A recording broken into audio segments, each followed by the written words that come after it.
Hello and welcome to the Not a Guru podcast. I'm one of your podcast hosts, Tyler Smith, certified athletic trainer, certified strength and conditioning specialist. I'm also here alongside the prestigious Dr. Heidi Cook. We are here to help you with personal development, personal growth, and really building a foundation that lasts you your whole life. We're so excited you're here today, and let's jump in. Howdy ho. Hello, how's your Thursday evening going? It is Wednesday. Wednesday. Yeah, I don't even know what day it is right now. That explains a lot of where I'm at right now. I was just about to say, so we all know how Tyler's week is going. Yeah. Tyler's week is, which is ironic because I leave tomorrow, but I don't even know what day I leave apparently. So, What's funny is all day I have had so Cal does swim lessons on Thursdays, and all day I have been like, am I missing swim lessons right now? Like I've thought it was Thursday all day today too. So that's funny that you say that. I'm I kind think of, I'm just trying to get to the weekend. yeah, well, I would say that, but I'm leaving for Fresno tomorrow. So maybe I'm just hoping it was here so I get done sooner. That could be it. That could be it. How long are you there for? Thursday till Sunday morning, which is not the bad one. When we go for conference, it's Tuesday to Sunday, and that is Oof. too many days in Fresno, California. Sorry for all of our listeners in Fresno, but yikes. Yikes. Well, you know, at least it's not that one. Yeah, it's not that one. Nice. Take take it where you can get it. How has your week been otherwise? Um, Pretty good. The meet, our first home meet in a decade went fairly well. I think you could definitely tell we haven't done this in a decade. Like I don't know if like the people who were there could tell, but from a organizational like operation standpoint, you could definitely tell we haven't done this in a while because Okay. it was a little bit disorganized. Like I said, not that people would notice, and it went off fairly well. The only problem is we hit like a 2 hour rain, kind of just crappy weather. So we had like, I think they Yeah. told us we pushed over 2,000 people through the gate, which is pretty good for a track meet like that in That's Boise. That's not bad. that's Uh, huge, I feel like, for Boise. yeah. But most of them, probably over half, once it started raining, were like, and peace, I'm out. Yeah. Like, I'm not going to hang around and watch it in the rain. But um, overall, went really well. I got a lot of good feedback from just people that are really excited. So that was good. Gearing Nice. up to leave town, trying to, keep everyone afloat at work. Next week is finals. Next That's week is insane. finals and it's done. Done. Summer, here you come. Kind of, it's just weird. We were talking about it today. So Oh for yeah, you have football, soccer, and like everyone, next month is a big, I think if I'm not mistaken, all the sports that do what we call summer access, or they are here training over the summer because like, football starts first thing in the fall. So they got to be going. Like right. football, soccer, even some of the basketballs are like May is just like school's done. See you. Bye. We'll see you in June. Yeah. And that's when we're still going. We've like got Right. conference and regionals, like two of the biggest competitions ever. So it's one of those bittersweet where you're at work and everyone's gone, and then you flip flop. Everyone's like, "Oh, we're gonna go back to work," and I was like, "Yeah, I'm not gonna be here in June, so we'll see you later. Bye." Yeah.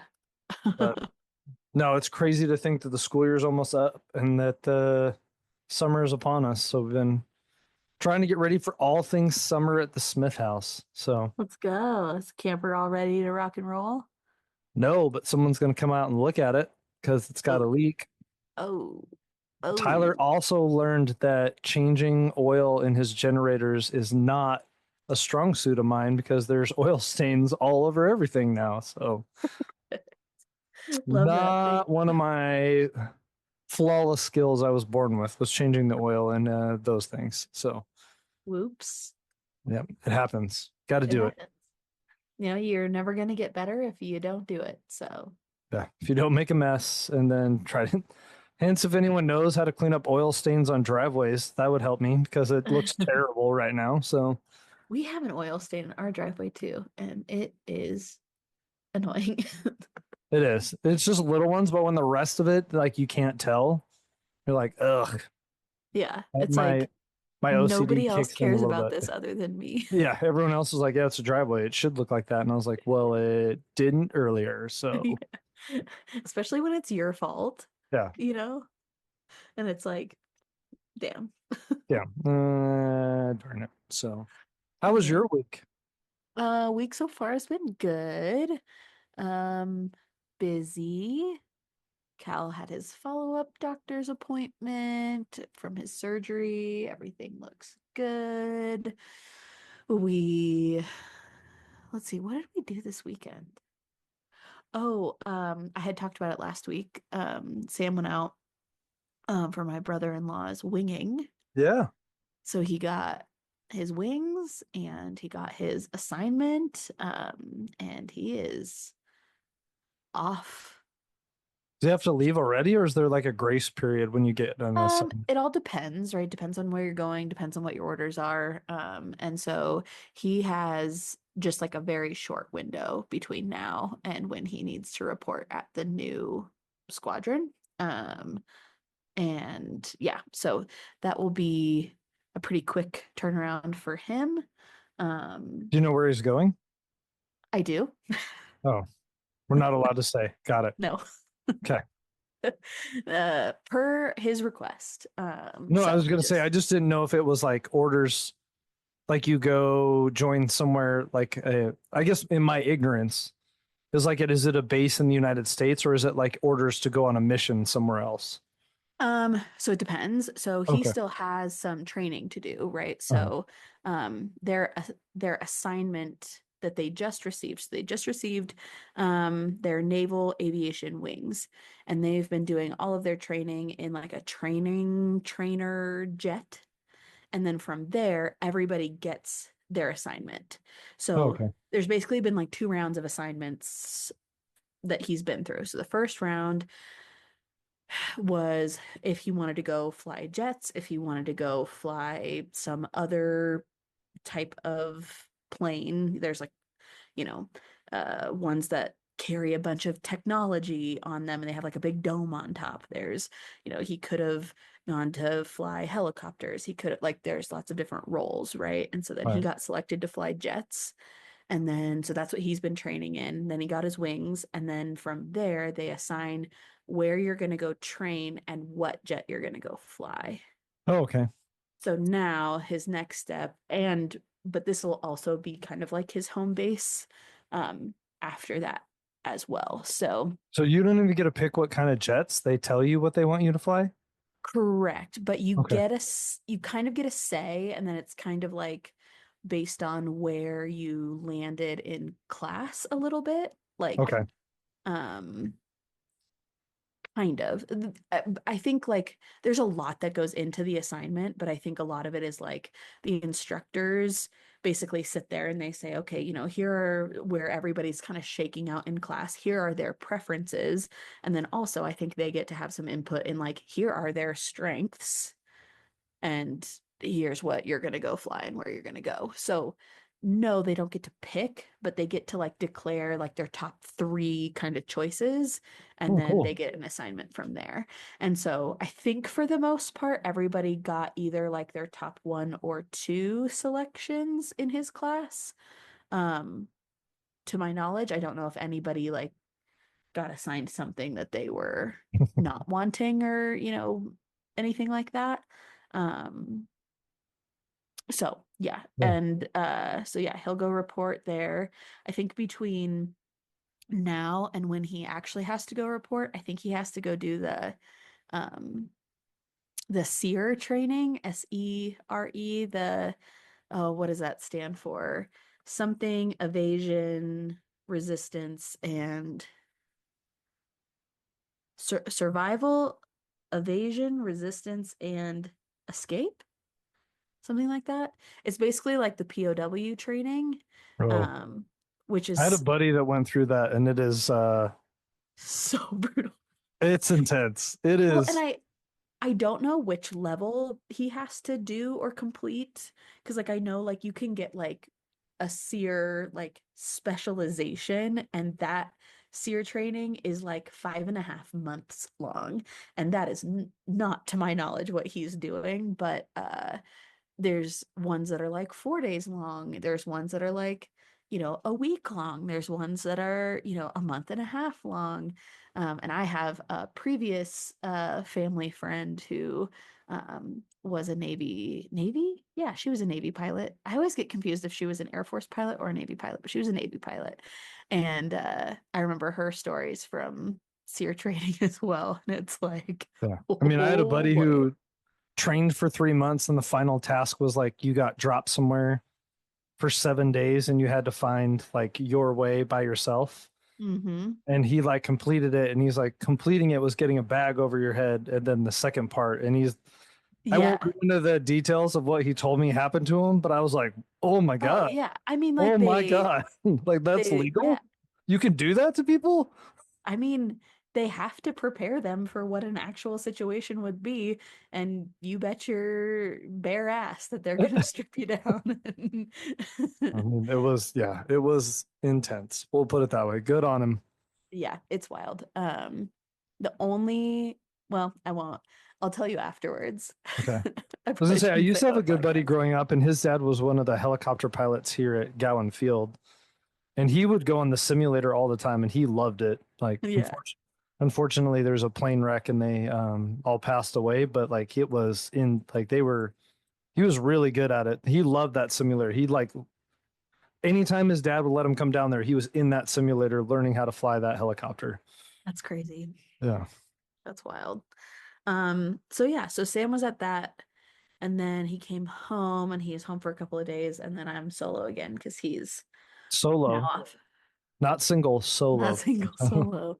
Um, he's off on a work trip. So Does he um like traveling for work, or is it like after a while uh it's exciting and then it just gets to be like I would just rather be home? yeah, we've talked about this before. I think like it wears on him, right? Like, Yeah. to not be in your house having a home cooked meal. I think it depends on where he's going and who he's spending his time with. Um, like there are definitely trips for work that are more enjoyable than others. Fair enough. Fair Um, enough. and but like when he has to travel for big meetings, I think he likes getting back into the environment and like seeing everybody, and he likes like reconnecting with everyone that like is, because this particular meeting is everybody in his position at the company all over the country is at headquarters or home office um this week. And so he gets to see like everybody who he's buddies with and stuff like that, A which is meeting of the great. minds, huh? Yes, real meeting of the minds. So like that's great. But he's like, do I like sitting in a conference room in a suit and tie from sun up till sundown? No, that's a negative. But he's a guy who's like he's just kind of happy wherever he's at. So, he has a positive attitude about it, but I think he's just kind of in a season where the travel is wearing on him a little bit. And like, I don't know, just I think after Cal too, it's gotten harder. I'm sure. Yeah. Because, he like I think he just has a hard time with like my time with Cal is short, like in the evening. He basically gets like evenings and weekends. And sometimes in the mornings, like if Cal gets up early, which he has been lately, Sam gets to see him in the morning before he heads off to work. And then, he has our the evening time and like bedtime and all that stuff. And then weekends. And so like when he travels and he doesn't get those like evening hours, and like last weekend when he was gone, like I think that's just hard. Yeah. He misses him a lot. But I think overall, like, I wouldn't say he doesn't like it, but it's just it kind of is what it is, right? Like, Yeah. and he, again, like, has just a good attitude about pretty much everything. So he'll have a good attitude about that, even if it's something that he's like not particularly looking forward to, maybe. This trip, I think, is like overall good. And but they're not all his They're favorite. not all winners. Yeah, yeah. Does he But get yeah, to go to so Fresno or Albuquerque? Because those are destination places. no Albuquerque, no Fresno, Oh, just he's missing Owatonna, out. Minnesota. I don't know if that's better. I It have is no idea. it is an hour south of Minneapolis, and it's about blink and you'll miss it, you know? Yeah. Does he go hang out in the Mall of America when he goes for a while? Does some shopping? Maybe. He's never been, so At the um Mall of America? He flew into Minneapolis. yeah. And It's then he just a gets in a giant car mall and he goes to Owatonna. with a amusement park in the middle of it. Maybe he has been, actually, now that I think about it, but I don't think that's like something he seeks out. It's not something he's If there's somebody who hates malls more than anybody, it might be Sam Cooke. oh really? Oh, with a burning passion. He hates shopping in general. The dude, if he has to like tag along for an errand that's not the grocery store, he does good in the grocery store. But if like we have to go to Target, it is like I could set a timer and it is like 5 minutes and I get a heavy sigh and I'm like, you better put on your good attitude pants because like we're 5 minutes into this 30-minute trip. 30 minutes if you're lucky. Wait till you bring a kid and he gets older and wants to go to the toy aisle. Then you're there for 45 minutes. Yeah. So uh then add that into a place that has a gazillion stores. Just will not. No. Sam also has a theory that I am starting to agree with that some of the most annoying people on the planet spend their time in malls. And I'm sorry if you're a mall person, to anybody out there, but I had to go to the mall. I don't go to the mall very often.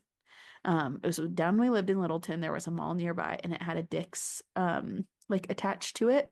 Hmm. And I went in there, and then there was either a bookstore or something else. I can't remember what it was. And yeah, I think it was a bookstore. And I was like walking across the mall to go to this bookstore, and I just thought to myself, "Holy cow!" Like all societal courtesies and norms just didn't exist, and I was just like, what is happening right now? And I don't know what it was, but it was wild. And I was like, I came home and I was like, oh my God, I know exactly what you're talking I now know. about. I now know. But I mean that doesn't go for everybody. But if he could avoid going to a mall at all costs, I think he would.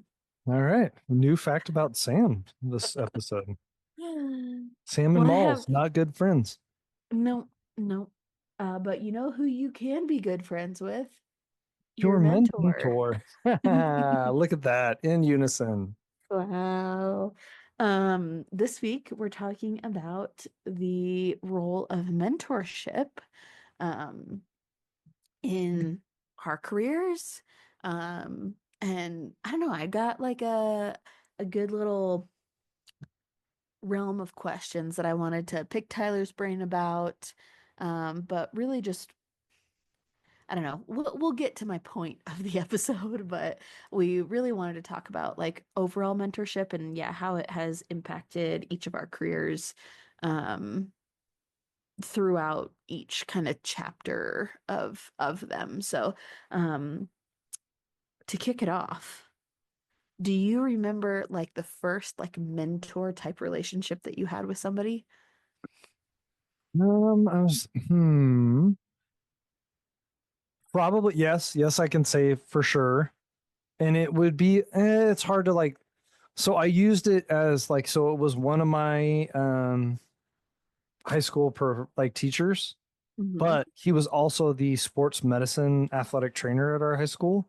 Mm-hmm. So like he was my teacher in class, but became my mentor into like the field of athletic training, kind of like introduced me to it, kind of like got me excited about it, and then kind of for lack of a better term, like held my hand in high school as far as positives and negatives and trying to like see if it was something I was interested in.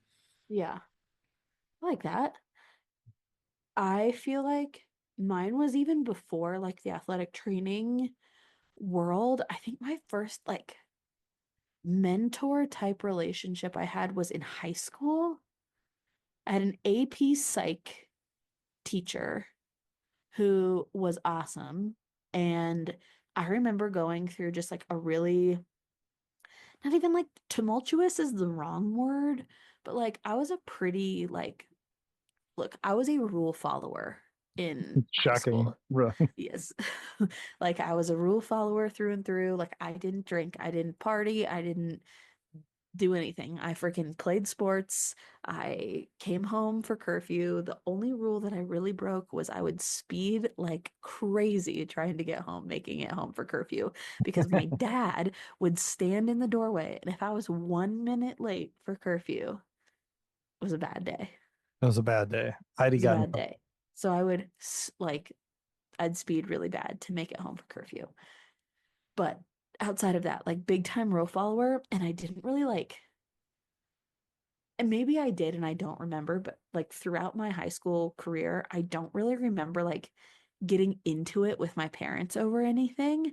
And my senior year, when I was applying to colleges, I remember having like a rough patch of like arguing with them over a lot of things, like where I was gonna go, what I was gonna do, what I needed to do to get there, and all of those things. And like I was just having a really hard time. Like I'm sure my parents just obviously wanted what was best for me, right? yeah. Like, um, and I felt like they weren't hearing what I wanted, you know what I mean? And so it was just like this power struggle battle. And I remember he would just sit there and like listen. And like he didn't, I don't even remember him like giving that much like advice other than like, you know, they're your parents and they want what's best for you. But like you also need to, you know, be true to yourself and like what you are wanting and all of these things. And he just like helped me a lot through that period of time, which I think just like weighed on me because I had never really had that kind of relationship with my parents where we were like bickering or arguing all the time or anything like that. And I just felt like really supported by him. Um, and I feel like he steered me in a good direction and like helped me from like making that relationship more tense or worse. Like, Yeah. you know what I mean? Like, I don't know, as a teenager can when in those situations, like, ah, I hate my life. You Everything you don't say. understand You're me. ruining my life. You're ruining my life. So yeah, I think like overall that is probably like the first mentor figure I had. But then if I had to fast forward into like athletic training and like the PT world, it would definitely be my friend's dad who was a PT and I did some like shadowing hours at his clinic.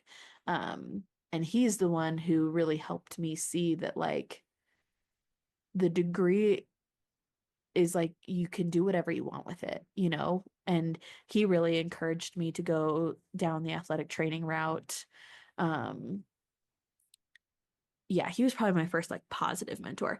Now, which leads me to my second question. Did you have any like mentor type figures that were bad mentors or I guess examples of what you didn't want to become? Yes. Um, Without naming any names. not naming any names. Oh, and like if I didn't say, yeah, my first one was also in high school. Like my first athletic that one I was speaking of was like actually my high school teacher, and Oh, like nice. which I didn't know till this day. I said I don't ever know whether to thank you or to punch you in the throat for making me where I am today. It's a combination. It's just like, 70-30. Yeah, and I think I've talked about this before. It's not like any of my mentorships or relationships I had were atrocious and toxic.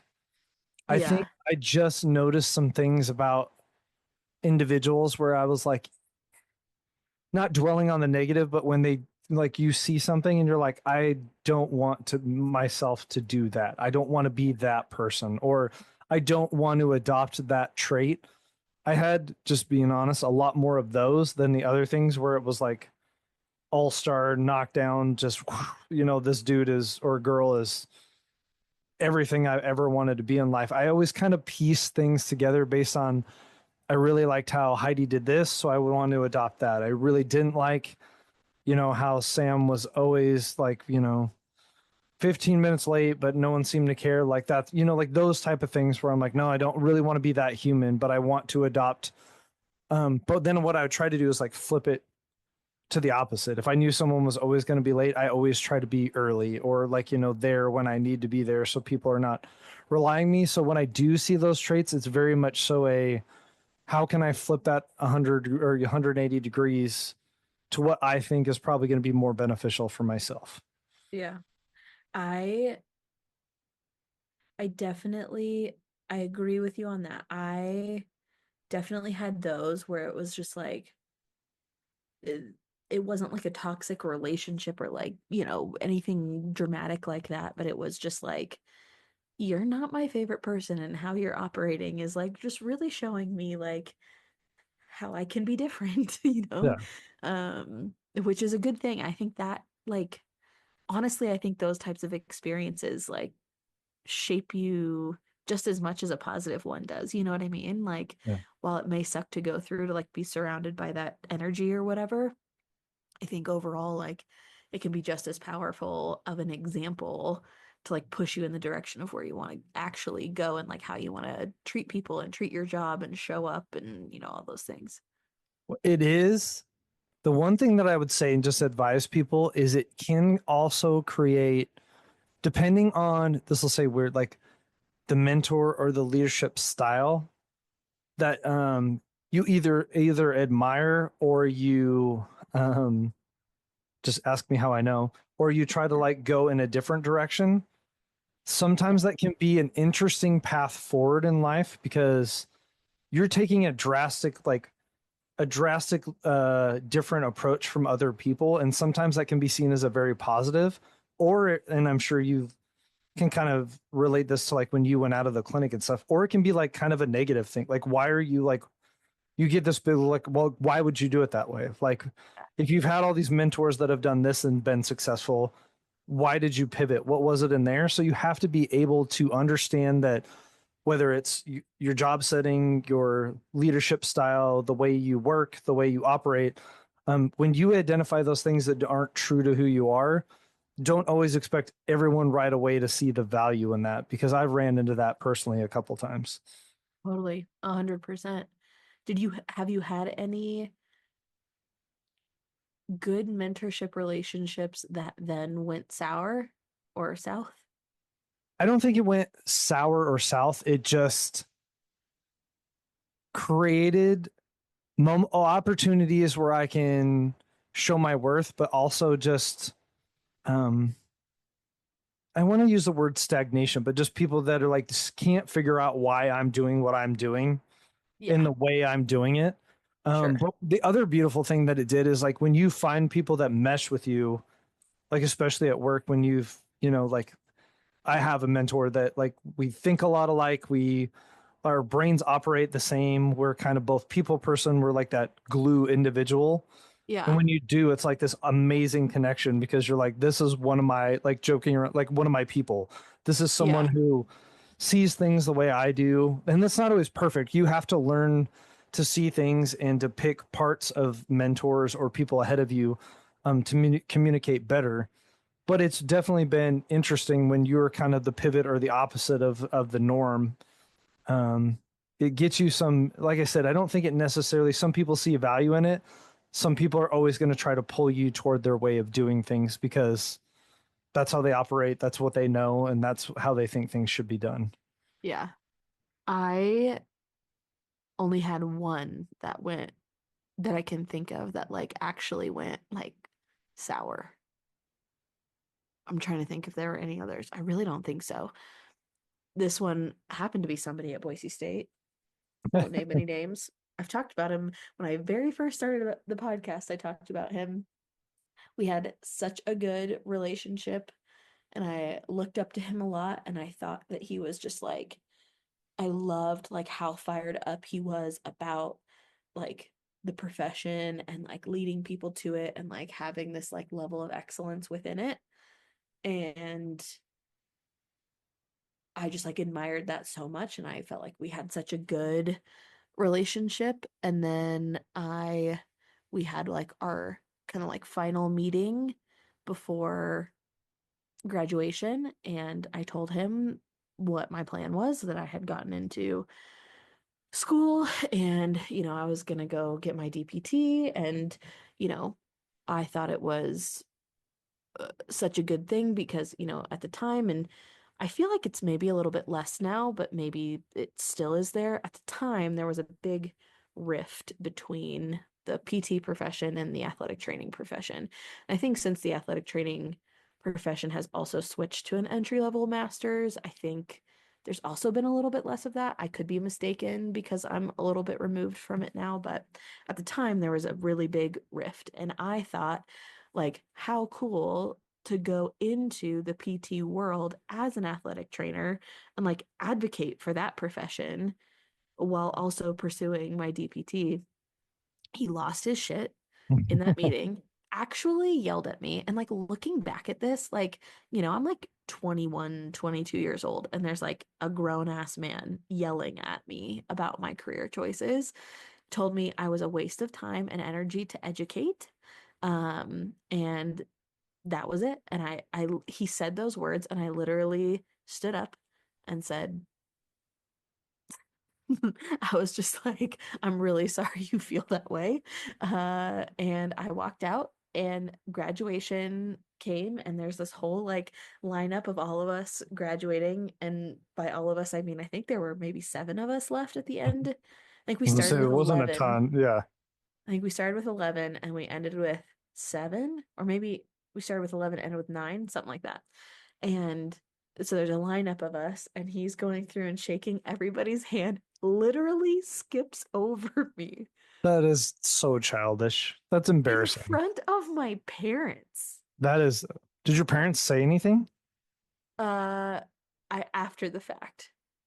Oh, that's embarrassing. That is just, I mean, but that's a very, we've talked about fixed minded versus growth minded Yeah, like mindset. Be like, you know what? I hope rather than saying that, be like, because there was kind of like for a little bit this like you're joining the other team. yeah, Um, but it's like, well, hopefully I've taught you so like you can speak positive about us and totally. carry these traits into that profession And and hopefully utilize help like us. all of the knowledge and skills and everything that I gained to go like at the end of the day, like, why does my title matter? Like, you trained me and gave me all of these skills, and I'm gonna go gain more skills and more knowledge, and like that's just gonna help like round me out into a just better professional overall. Like, I wouldn't be as good of a professional if I didn't have that experience. I wouldn't be as good of a professional if I didn't have this experience. Like, those two Right. things came together no matter what. Anyways, so like I could go on and on and on about that bullshit, but that was like the only time, and I felt so like that just like lit a fire in my butt about like, yeah, it was so crazy. But the other thing, so this is the craziest thing, is I came from that world into the PT world, and the very first day of school, one of my professors in my PT program, and like obviously I didn't know him yet, we didn't have a relationship yet, said something about like athletic trainers coming in here thinking that they know it all. And I was just like, what the actual F? Like, you guys are all pissed that I'm going over here. You guys are all pissed that I'm coming in here. Like, but it all, sorted itself out. And we went on to have a great relationship. And I just remember thinking to myself, like, why would I even be here if I thought I knew it all? Yeah. It doesn't make a lot of other than the title. Yeah. Doesn't make sense. Anyways, so that was the only time I've had like a really sour relationship. But I think we have an interesting and unique, I guess, perspective, because for both of us, like, because of the route that we took, like, we had assigned mentors Yeah. like you were an assigned mentor for me, throughout my athletic training education. And I had a handful. And I can say you and one other were like top-notch mentors. Hear And that, that like Lindsay? Top notch, Lindsay. I know you're listening. who? Lindsay, my wife, Oh, oh, when she listens next week, top notch. Just want you to know I was called oh. top notch. I was called top notch. Need you to recognize that. Yeah, you and one other. Do you remember? I have honestly don't know what she's doing anymore, if she's practicing in athletic training or not. Um, b- uh, but anyways, she was also awesome and just like really helped shape not only like my skills, but like work ethic, attitude, like all of that stuff. And I think that was just a really positive experience overall. Um, so I think like we had assigned mentors throughout. Do you find that there's a time when you sought out mentorship that was not assigned to you? Um, pr- this is probably a no, but I probably should have during some things. Okay. Um, there have definitely been times where I've been a little bit too hard headed, and I think reaching out to someone Mhm. for mentorship or guidance would have probably been more beneficial. Like you're kind of reinventing the wheel sometimes, or you can kind of get information or like some hearsay, some insight that will kind of benefit you more than just trial and error over and over and over again. Yeah. Um, and I think this doesn't need to be a therapy session for me, but I think I didn't do it a lot because for, you know, this is not going to be a shocker to people in the industry, but sometimes like I would look for mentorship or advice or someone in dealing with like difficult people, specifically coaches, Mhm. and was not really given good advice or advice that was useful. So you kind of, for lack of a better term, crawl in Stop your seeking shell. it. Little, yeah, you stop Yeah. seeking it. You're like, whenever I ask, I get something that is not useful, or I Yeah. just get kind of told like, this is where you're at. This is, Yeah. this is Heidi. That's who she is. This is the industry. And you're like, cool, cool, cool, cool, cool. Yeah. Thank you for not helping me. And then Yeah. you just Thanks for stop going. nothing. But I think Literally. what I really try to do now is because when I try to mentor, all the people that work for me is I let them speak, I let them get out what they need to get out, but then I always pivot to okay, now what do we want to do about it and try to like actively get solutions. So hopefully in picking two or three, just being like, what do you think about this? Well, what do you think about that? Always allowing them to be in the driver's seat, but like just sitting next to them, trying to help guide the direction, but they're still driving. Um, is give Yeah. them that mentorship where that I may not have all the answers, but I want to troubleshoot things with you. So hopefully, over time, as we keep doing it, you build that relationship and that mentorship becomes more valuable because you're learning both like ideas, but also concepts. And hopefully, one of those sticks to you or applies to you. Yeah. Yeah. I I like that. I think I I had so many different like CIs over the years, right? Between athletic training and then it's kind of the same structure in PT. Like you go out on these clinical assignments and you're assigned a literal mentor. Um, and I think because I was having such a hard time, not in the athletic training world, but in the PT world, like because I was struggling so much with feeling like a mismatch between like my personality, what I wanted out of the career, and like spending that time in the clinic, I really, I think, put walls up and probably didn't connect with my mentors as much as maybe I should have. And like utilize those opportunities a little bit differently. I really just like focused on honing in on the skills and truthfully like putting my head down and like just getting through it because I really did not enjoy those experiences, and that was like the biggest red flag of me like needing to seek a different path other than being in the clinic. And so yeah, I think I had a harder time connecting with them because they were all fired up, all right, about being in the clinic. And yeah, I think that was just an interesting period of time. But during that time, I think I reached out to like the first mentor that like I really sought out, which was our director of the program, um, of the PT program, and like started talking to him about, what this could look like, you know, outside of the clinic and, different things that I wanted or, was interested in. And, um, he'd literally like we'd sit in his office and talk for an hour, and it's like this dude had shit to do, um and so yeah, I think that's like the first mentor that I really like sought out when I was feeling really lost. Well, I think one thing that worked for me and I try to emulate when I was being mentored, or I can remember at least way back in high school, is like, I don't remember, and I'll use his name because he won't care. I don't remember what Eric taught me, but I do remember how it felt being there and how I always felt valued and like Yeah. I wanted to be there. Like, and that's what I try to emulate a lot of times. Like, one, well, you know me, I'm a very sarcastic person. So like, I want to have fun with people. Like if you're just there to work and learn skills, then I'm probably not a good fit for you, which is fine. You know, there are plenty of mentors at Boise State that just want to do the work and go home. But like, Right.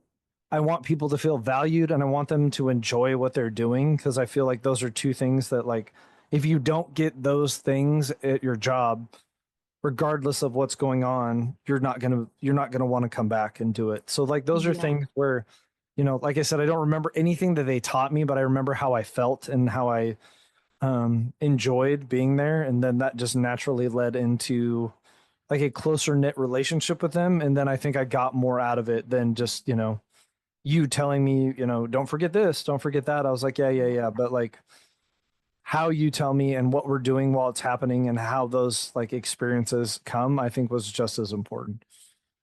That leads me to my next point of like, because of the realm that we come from, there's a lot of like built-in mentorship in terms of like you getting assigned to a mentor. But now that you are practicing and have been for, years and years and years, not to make you sound super old, but Decades if upon it barks like a decades. dog. True. Very true.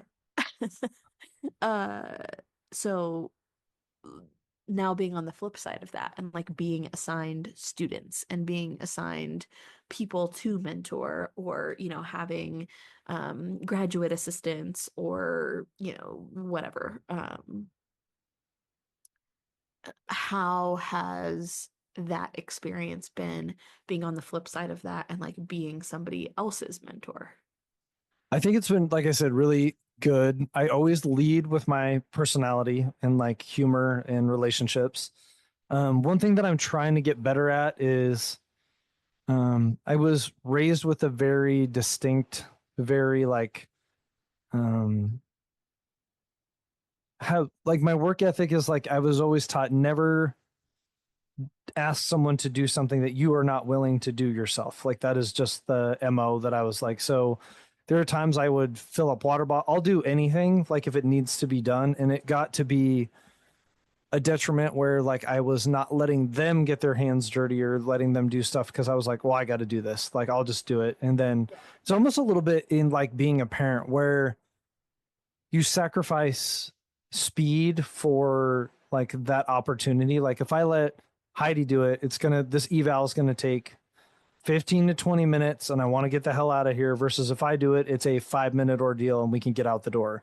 Yeah. So it also has built in learn of patience to be like, okay, um, as one of my coaches or a guest lecturer we had is like understanding you're not the center of the universe and this isn't right now about me. It's about my ability to mentor, let this person learn, and then try to help them along the way. Um, so it's been a lot of fun. I just have to. The other thing I've gotten much better at is like narrating what's going on in my mind. Like I'm doing stuff. You know, like if I'm doing an eval, I might be going through test after test after test. But if I'm not telling them what I'm looking for or why I'm doing it or the reason, they're just Uh-huh. watching me and like they're getting half of what is going on. So like also reiterating my thought process, like, okay, this is what I look for here. Do you remember this person? They had this. I'm clearing this because this is a common like I just go through all that stuff with them.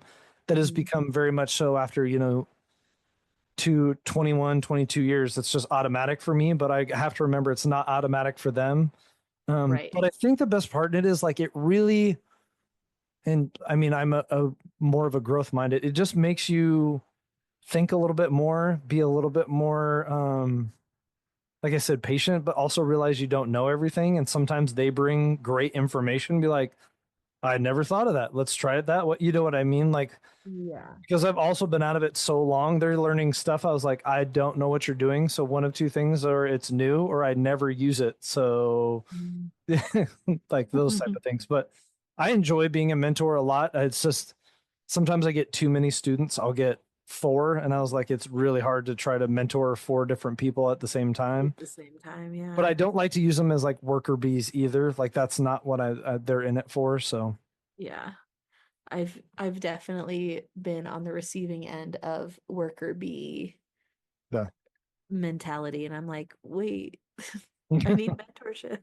Yeah, I need more than, and that's where I try to do some of those things. And even when they can't do stuff, like an easy one is like, ART needling, all those things that we do.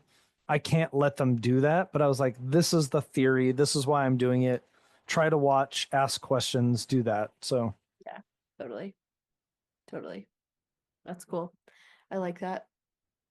Do you ever feel like there's a time that stuck out to you where didn't you got advice from a mentor and you specifically did the opposite?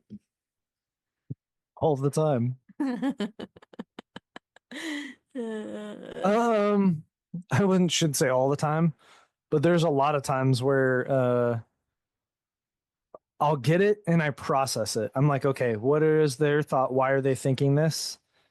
And then I'll be like, what I've learned, and this is truly something over probably the last 5 years, is like I learned who I am. I know my character, my integrity, and then if it aligns with that, I might use it in a different context. But if they're telling me something that is it just doesn't feel right to me, I'm gonna find a way to do it in my own way. And I will pivot it and turn it and be like, okay, I yeah, get where he's coming from. That's not how I want to attack this. But I have to know that there are also going to be consequences if I attack things in my own way. And if sure. it comes back and an individual's like, well, I thought we talked about this. And I say, we did. I just didn't want to attack it in that way. Yeah, Then yeah, I have to rationale or talk about why I'm doing things the way I'm doing. But I yeah, think you become more confident in who you are and why you're doing the way that you're doing things. And even though it's not probably the status quo all the time, um like one thing that I do a lot and I try to teach my staff, much to the dismay of people who are prefer speed, is like if I need to solve a problem, I want as much information as I can to make the best decision I can. But uh-huh. sometimes that takes more time than just being like, okay, let's do this. Right, And right. some people are like, well, we need to why like I would rather make a more informed decision tomorrow than a fast decision today that might be incorrect. Yeah, And in that's fair. athletics, that can sometimes be a detriment because people want to do everything today, like as fast as possible. Yeah, Um, yeah, so and that's just something I do. People have tried to break me of it, and I just won't do it. I'm like, I want to know the information, but the interesting part is it's starting to swing back around now to, especially with kind of like this flip or change of the way things are just working in the world. There's a lot more of I'm seeing my train of thought show up in other places. Like, okay, wait a minute, what's the information that we're missing here? Why don't we have this? Because um so I think it's all cyclical. I think it kind of goes around. But like the other thing I was going to say I do a lot of now, I mean, I mentor students, but I find myself mentoring staff more than anyone else. Mm, um in interesting. having 20 years and just dealing with people, we were joking about this, and I know you can appreciate this.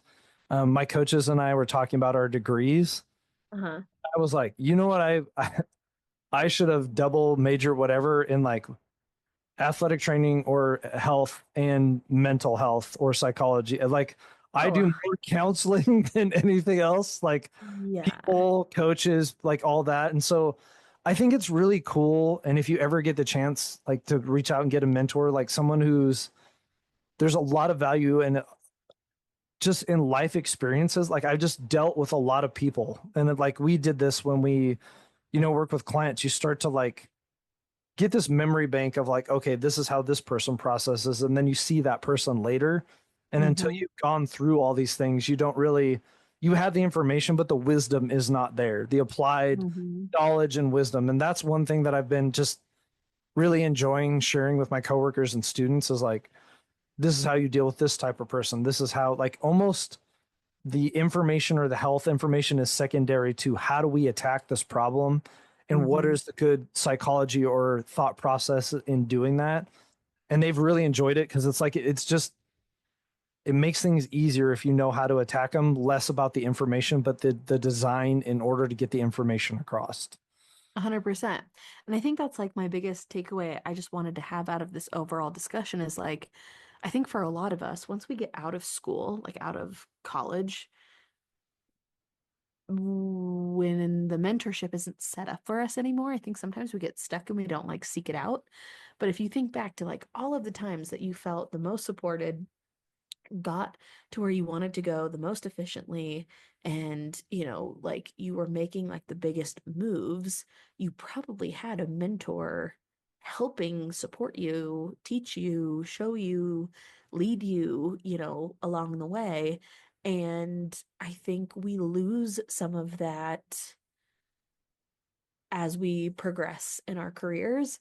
And I just want to encourage you, like the biggest leaps I've made in my career is when I have sought out mentorship from somebody who is just a little bit ahead of where I want to be or fills a gap in a weakness from where I feel weak.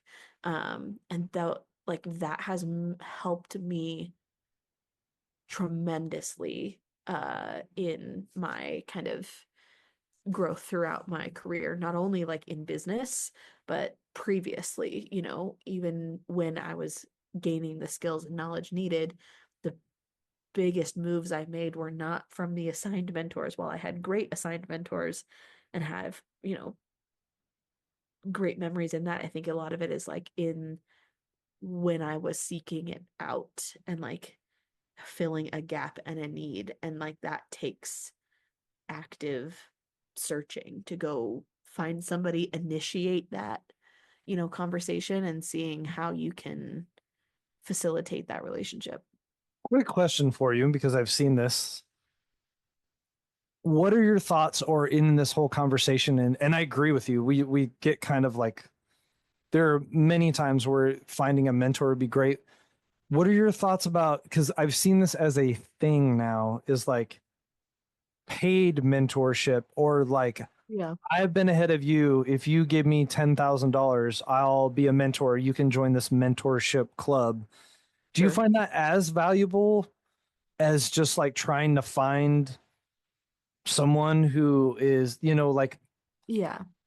I'm, Depends on who it is, depends on what it is, depends on what the motives of that person is, no, I was right? gonna So, say, yeah, because it could be great or it can be a scam and a half where you're not yeah. learning anything I at think that's all. a challenge, right? And I think you could Yeah, make the argument that like what I do now is kind of paid mentorship in a way. Like you can think back to what we did as coaches kind of in that way yeah. as well, right? Like this paid mentor coach situation. Um, I like to think of us as guides.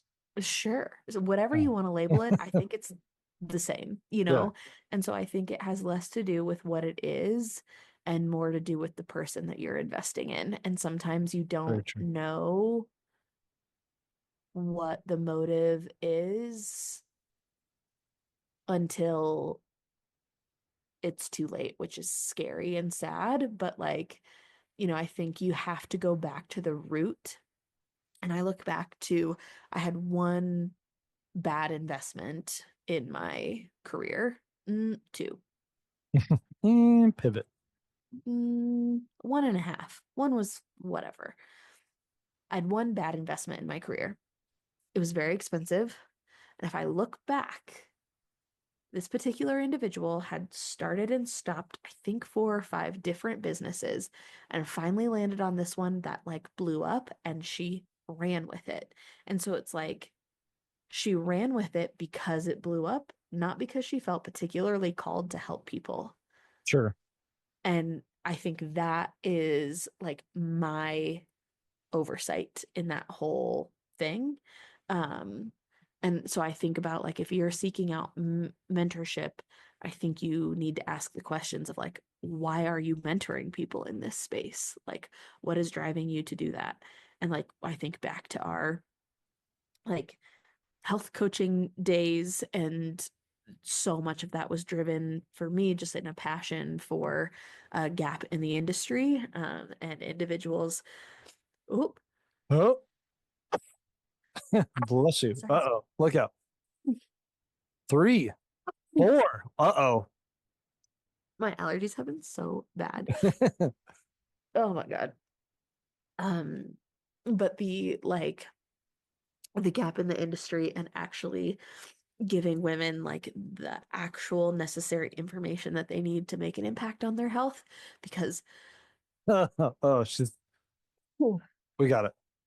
I suffered through that gap, Right. and I thought it was bullshit that like the information that I was learning was not readily available out there. That just pissed me off.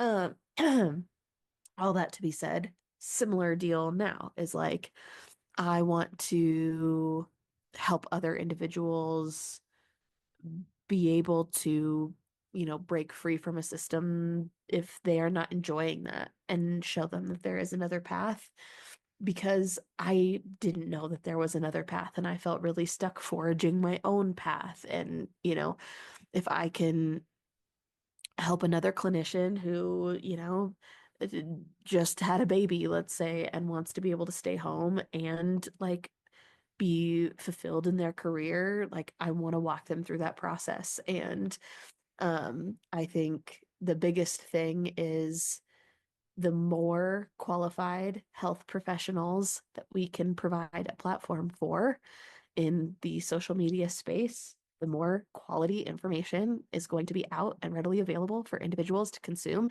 And hopefully, in that, we can also drown out all the bullshit that's out there.